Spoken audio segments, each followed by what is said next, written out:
আল্লাহকে বাদ দিয়ে অন্য কোনো সৃষ্টির কাছে আপনি দোয়া করতে পারবেন না, প্রার্থনা করতে পারবেন না।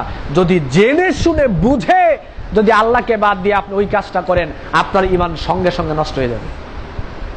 মাঝখানে একটা কথা সবার উদ্দেশ্যে বলে যাই, সেটা হলো তিনটা শর্ত যদি পাওয়া যায় তাহলে আপনি যে কোনো আলেম ওলামা, পীর, বুজুর্গ, ওলিয়া আউলিয়া, দরবেশের কাছে আপনি চাইতে পারবেন।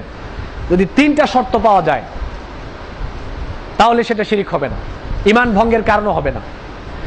এক নাম্বার, আপনি যার কাছে চাইবেন তাকে সামনাসামনি উপস্থিত থাকতে হবে, অথবা মোবাইলের মাধ্যমে আপনি চাইতে পারেন। আপনি যার কাছে চাইবেন তাকে সামনাসামনি উপস্থিত থাকতে হবে, অথবা মোবাইলের মাধ্যমে আপনি তার কাছে চাইতে পারেন, এক নাম্বার। দুই নাম্বার হলো, আপনি যার কাছে চাইবেন তাকে জীবিত হতে হবে, মৃত হলে চলবে না, মৃত হলে শিরক হবে।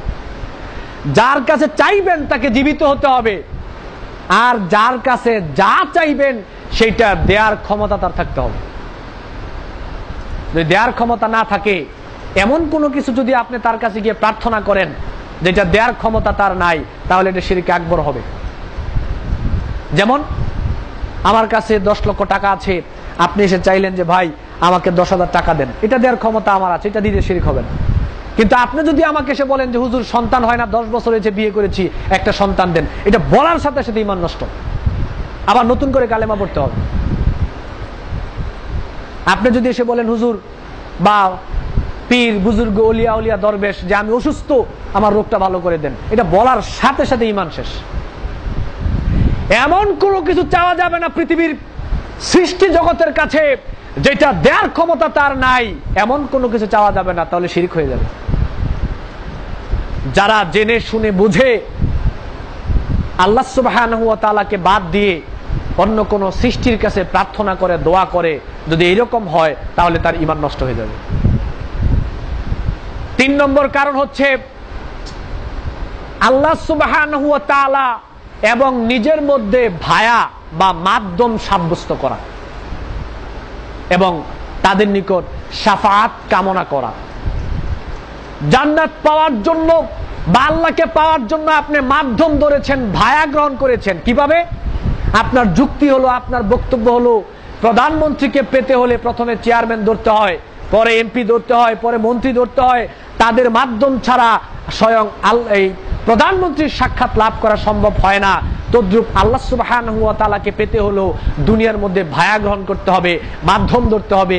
আর সেই মাধ্যমগুলো হলো পীর, বুজুর্গ, ওলি আউলিয়া, দরবেশ। তাদেরকে ধরা ছাড়া জান্নাত পাওয়া যাবে না, আল্লাহর নৈকট্য পাওয়া যাবে না।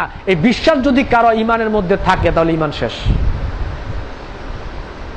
একেবারে ঈমান বরবাদ হয়ে যাবে।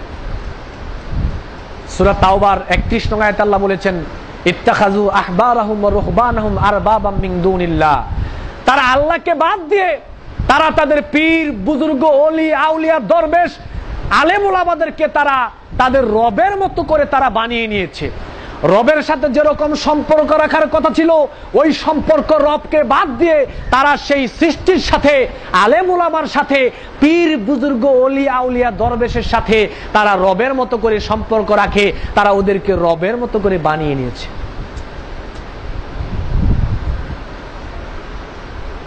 রবের মতো করে বানিয়ে নিয়েছে। সূরা তাওবার 28 নং আয়াতে আল্লাহ রাব্বুল আলামিন বলেছেন, মা না'বুদুহুম ইল্লা লিয়ুকাররিবুনা ইলাল্লাহি যুলফা। তারা বলে আমরা তো তাদের ইবাদত করি না, তবে হ্যাঁ আমরা শুধুমাত্র আল্লাহ সুবহানাহু ওয়া তাআলার নৈকট্য লাভের জন্য, আল্লাহর ভালোবাসা পাওয়ার জন্যই তো আমরা তাদের ইবাদত করি। নাউযুবিল্লাহি মিন যালিক। আমরা পীর, বুজুর্গ, ওলিয়া উলিয়া, দরবেশ, আলেম ওলামাদের ইবাদত করি না, তবে হ্যাঁ আল্লাহকে পাওয়ার জন্য